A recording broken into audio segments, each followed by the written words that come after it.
Palestras da FEB.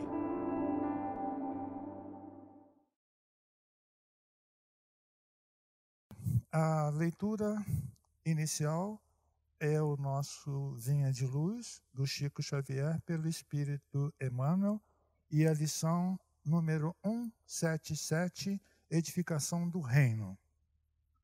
O reino de Deus está no meio de vós. Isso está, quem disse foi Jesus, está em Lucas, capítulo 17, versículo 21.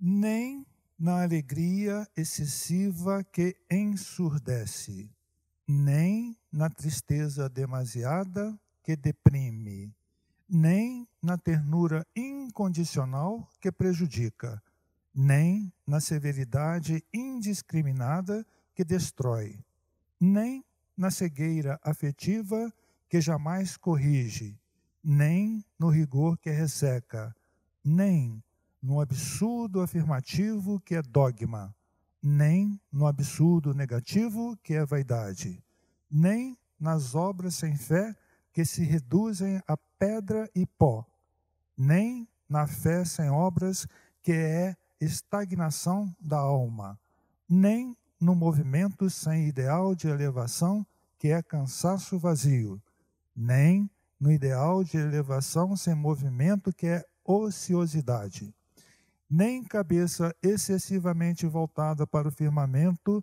com inteira despreocupação do valioso trabalho na terra, nem pés definitivamente chumbados ao chão do planeta com integral esquecimento dos apelos do céu.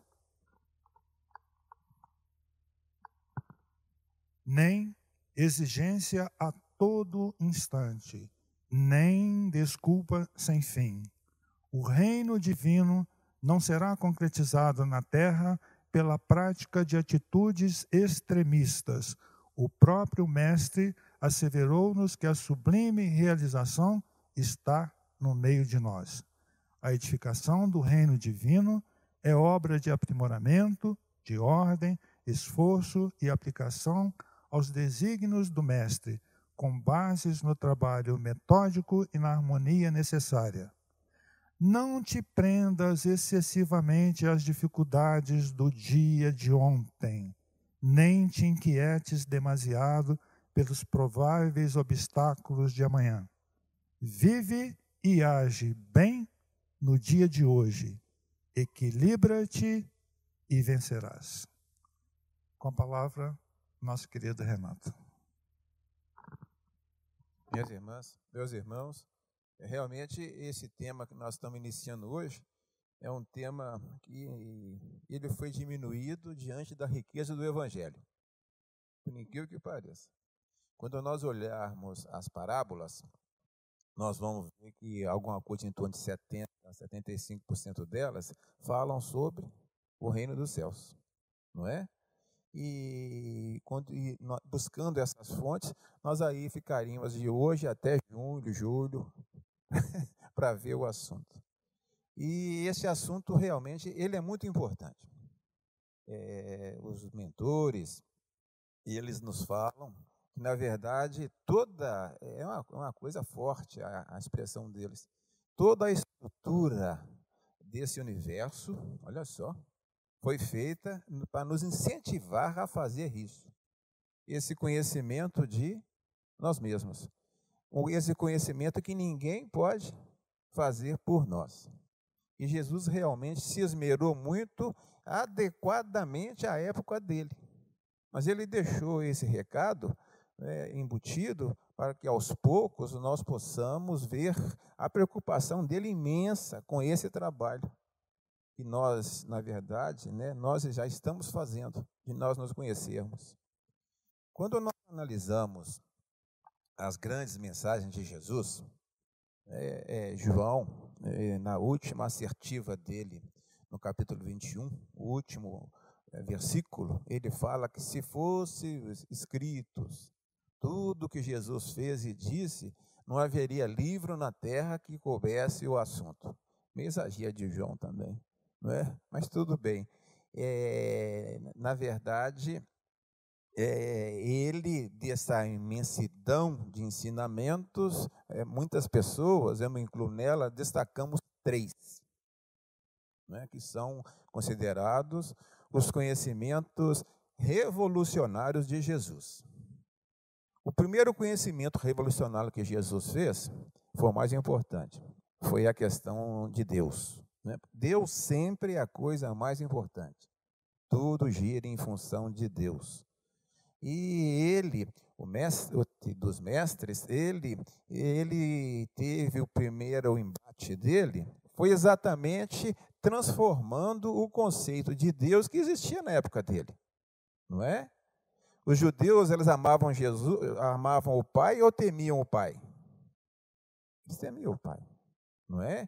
Olho por olho, dente por dente, não é? Essa é a relação que foi pregada por Moisés desde o começo.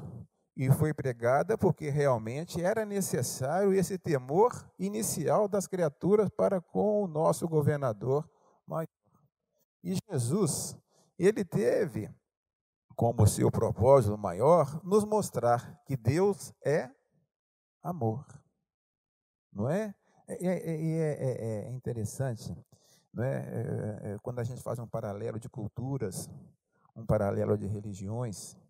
Olha, nós encontramos nas religiões mais antigas do que o cristianismo já esse conceito de Deus amor presente, não é? Eles, nos Vedas, a ideia de Brahman, não é? É a ideia do amor, né? De um foco forte de amor. Às vezes nós perguntamos por que é que Jesus nasceu entre os judeus? Porque os judeus, ali se concentram os espíritos mais endurecidos. E a esses espíritos mais endurecidos, o recado tinha que ser esse. Eles tinham que primeiro temê-lo.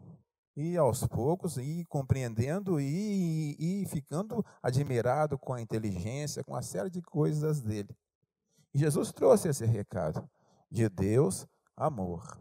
E o conceito de Deus, ele é muito importante. Muito importante.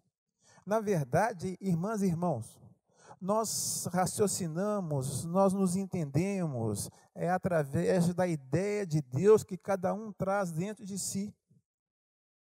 Não é? A ideia que cada um tem de Deus é a ideia pela qual nós nos relacionamos, nos sintonizamos com o mundo. Não é? Deus, na verdade, ele é tudo. E é um ensinamento muito antigo, muito antigo. Olha, os cristãos, eles dão esse ensinamento para Paulo, essa relação nossa com Deus. Quando nós, lá em Atos dos Apóstolos, no capítulo 17, nós encontramos Paulo em Atenas, querendo falar com Deus, com os gregos, com os atenienses, sobre Deus. Aí ele usa uma figura que os atenienses, um povo culto, já sabia. Uma afirmação que foi feita por um filósofo de 600 anos antes de Jesus. Esse filósofo, ele afirmava nos seus dizeres que em Deus nós movemos, em Deus nós vivemos, a primeira é viver. Em Deus nós nos movemos, em Deus nós existimos. Olha, isso é uma coisa muito profunda, não é? A gente entender essa relação nossa com Deus. A gente vive nele, né? Nós vivemos nele. Não foi à toa que 1800 e poucos anos depois, Kardec me perguntou quem era Deus. Ele perguntou o que era Deus, não é? No nosso livro básico. E Kardec, ele veio também aumentando, dilatando esse conceito de Deus. Quando ele fala conosco, né, na primeira pergunta, que Deus é a inteligência, né, suprema. E esse aspecto, né, que a gente já pode adentrar, a gente vê que, na verdade, o fato dele ser inteligência suprema nos extasia tanto. À medida que nós vamos entendendo os mecanismos dele, gente, olha, vai nascendo uma satisfação, uma confiança, uma fé, mais do que a fé raciocinada a respeito dele. A gente podia ficar aqui uns 15 minutos falando sobre Deus. É um assunto mais bonito que tem para a gente. A gente tem que ir para o segundo, não é? O segundo ensinamento de Jesus. Na verdade é o terceiro, mas eu vou passar ele na frente. É a questão do perdão. Não é? A questão do perdão. O perdão é o terceiro dos ensinamentos fortes de Jesus. O perdão, ele é uma aquisição importantíssima para nós, inclusive, chegarmos até a Deus.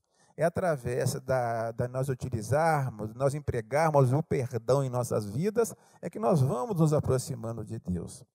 E entre esses dois grandes conceitos, não é? Nós encontramos aqui a questão do reino do Deus, o reino dos céus, que Jesus coloca, Jesus fala, e que Jesus começa a nos preparar com essa ideia para o nosso autoconhecimento. E os fariseus, os saduceus, eles, diante dessa insistência de Jesus em empregar a expressão reino de Deus, reino dos céus, em determinada ocasião, só Lucas conta esse fato. Eles chegam perto de Jesus e perguntam a Jesus, mas esse reino dos céus, não é? Aonde fica? Quando é que ele vai chegar? Esse é Lucas, no capítulo 17, né, o versículo 21, e o 22 também, ele fala um pouquinho sobre esse assunto também. Ou seja, eles queriam saber de Jesus, não é? O reino dos céus. Porque no começo do anúncio do reino dos céus, a primeira pessoa a sair falando sobre o reino dos céus foi João Batista. Né? João Batista, ele, aquela figura toda diferente, ele saiu pelas cercanias do Rio Jordão, não é? Bradando, arrependei-vos, o reino dos céus está próximo. Aí todo mundo, mas próximo como? É tempo?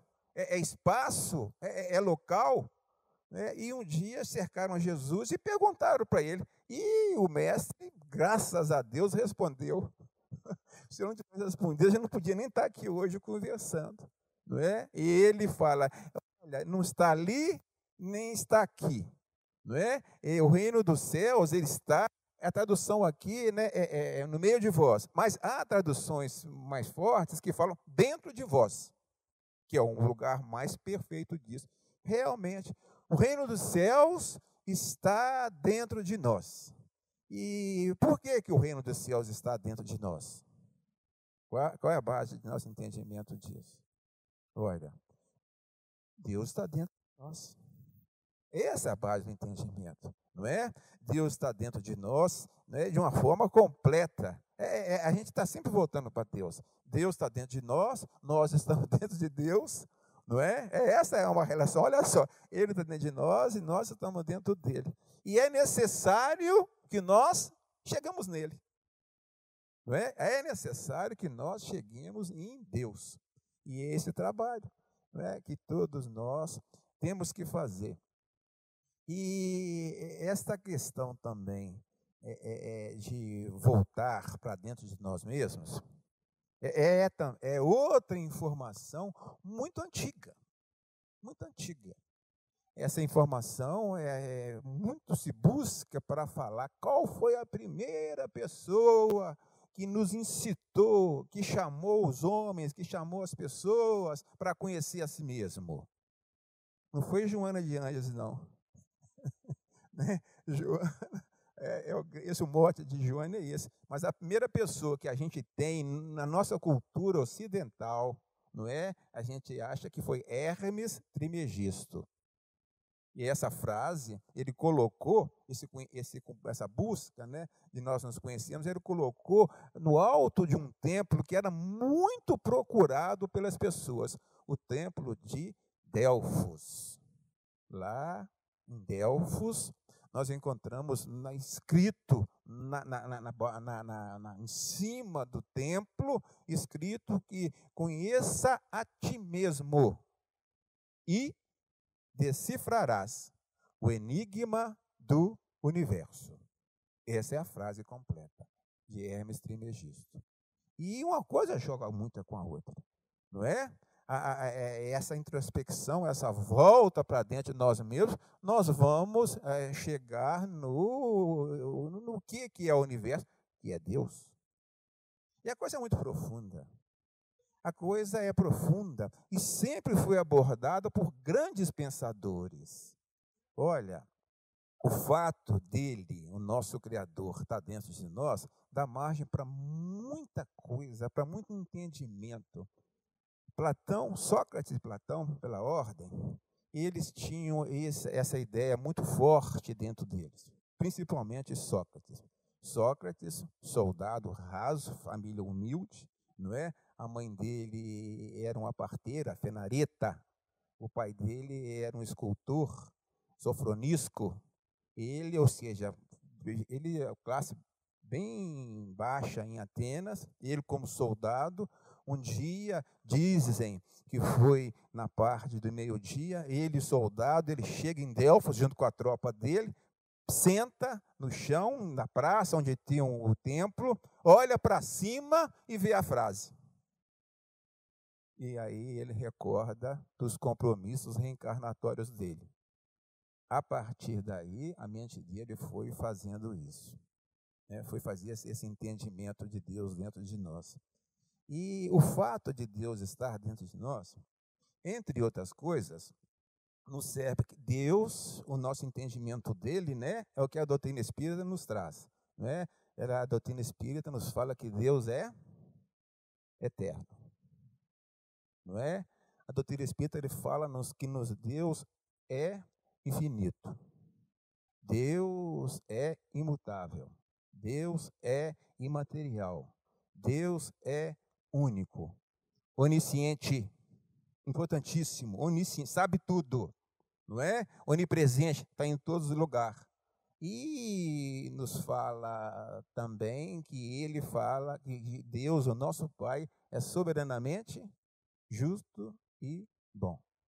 E essa onisciência de Deus nos leva a entender que Deus, ele sabe tudo, ele tem todo o conhecimento. Ou seja, todo o conhecimento está dentro de quem? De nós também. Né? De nós também. E quando a gente estuda esses dois autores, a gente vê que eles tinham uma preocupação tremenda com esse detalhe, que o conhecimento, por estar dentro de nós, ele é sagrado, não pode ser vendido. Na verdade, ele nem nosso é, ele é do Criador de todas as coisas. Nossa tarefa é simplesmente a nós nos sintonizarmos com ele e indo entendendo as coisas. Isso é uma faceta só do fato de Deus estar dentro de nós. O nosso estudo desses 3 meses, ele vai nos levar para as parábolas, não é? As pessoas que vão aqui falar sobre essas parábolas vão nos mostrar a colocação que Jesus coloca naquela parábola de maneira a chegar nas pessoas, incentivando-as a fazer esse conhecimento. Cada parábola tem esse propósito. Cada palavra é um caminho disponível de um grupo de pessoas. Ou seja, né, nas parábolas nós vamos ver, e nós vamos ver também em determinadas colocações que ele deixou, né, ao longo do seu evangelho. São colocações que vão nos levar, não é, a essa busca, esse entendimento.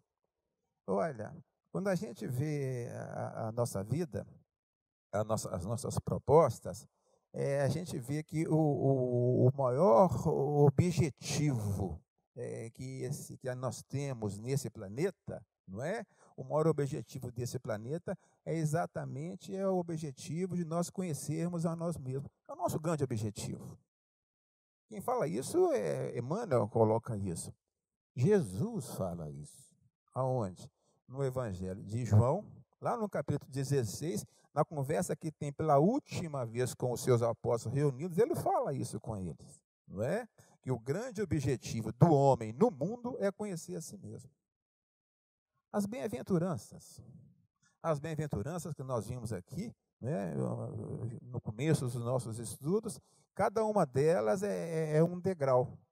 E elas nos vão galgando esses degraus. O primeiro degrau é a humildade, não é? E ele já faz a aliança de humildade com o reino dos céus, não é? Ele fala, bem-aventurados os pobres de espíritos, porque é deles o reino dos céus. Olha o chamamento dele aqui, não é? E na oitava, ele repete o assunto, bem-aventurados os que forem perseguidos por causa da perfeição, porque é deles o reino dos céus. Ou seja, e ele nos mostra também, estudando as bem-aventuranças, quando nós chegarmos na sétima bem-aventurança, não é? A sétima bem-aventurança, ela fala conosco que bem-aventurados os pacificadores, porque eles serão chamados filhos de Deus. Aí, nessa ocasião, nessa sintonia, nós vamos ter a liberdade de espírito bem evoluído de sair do planeta. Né? Quem sai do planeta são os filhos de Deus. É muita coisa nesses 3 meses, são muitos momentos nos quais nós vamos viver aqui, nós vamos nos reunir, sempre com esse objetivo, é de nos emular, de fazer com que nós possamos debruçarmos com muita força nessa tarefa. Né? E no debruçar desta tarefa, nós vamos sermos sempre auxiliados, sermos sempre ajudados nessa busca. Mas eu queria aqui dar tempo para vocês falarem, né, sobre esse assunto aí. Eu tinha até preparado para falar aqui hoje algumas maneiras de nós nos conhecermos, mas eu vou deixar esse assunto, né, para dar a palavra para vocês aí, né, para colocações de vocês sobre o assunto. Alguém quer perguntar? Alguém quer fazer algum comentário para enriquecer o nosso estudo? Eu digo sempre que aprendizes somos todos nós. Acho que a dona Maria Inês quer perguntar.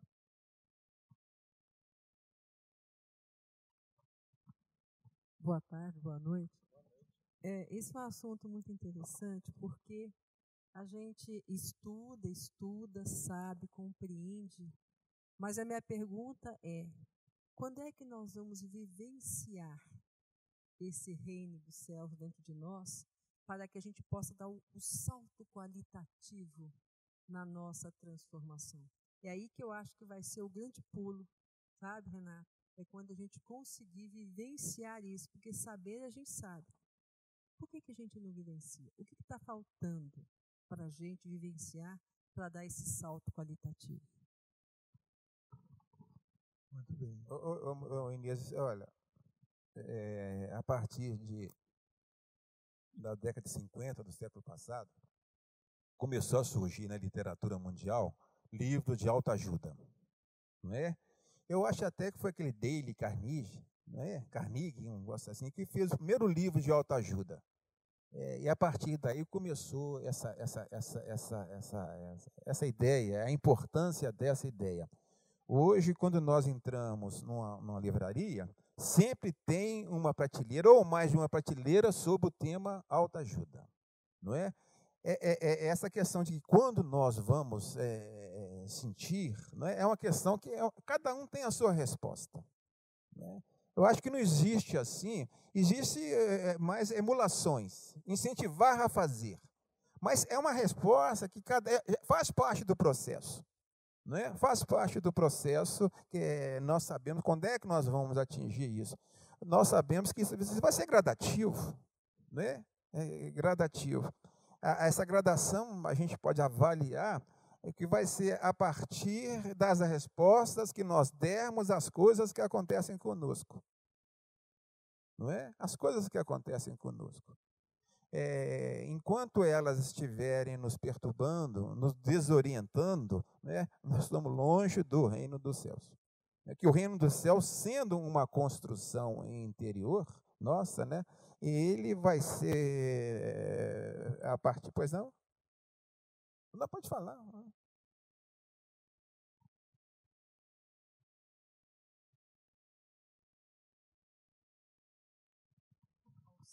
Fala que o Evangelho tem que ser lido, né, refletido, sentido, né, e vivenciado. Alcino é uma personagem dos livros de Chico de Emmanuel. É uma pessoa muito profunda. Elda? Tem uma historiazinha que essa questão de onde é que está o reino dos céus e por que que a gente não enxerga, né? Já que ele está dentro de nós, por que que a gente não enxerga? Eu ia deixar para a semana que vem, mas há uma historiazinha que o reino dos céus é como uma pérola, que é o maior tesouro que nós temos, né? Então, essa pérola, vamos imaginar essa pérola no fundo de um lago e que a água está turbulenta. Então, a gente não enxerga essa pérola. Então, faz uma comparação dessa água turbulenta com a nossa alma. Enquanto a nossa alma estiver turbulenta e não estiver límpida, nós nunca vamos enxergar o reino de Deus que está dentro de nós, como nós nunca enxergaríamos a pérola se o lago estivesse sujo e a água turbulenta. Eu achei essa simbologia muito interessante. Uma das parábolas, né, ela tem essa citação, não é? Esse apelo da pérola, né, da pérola de grande valor que você compra. A parábola fala que você vende tudo que tem para comprá-la.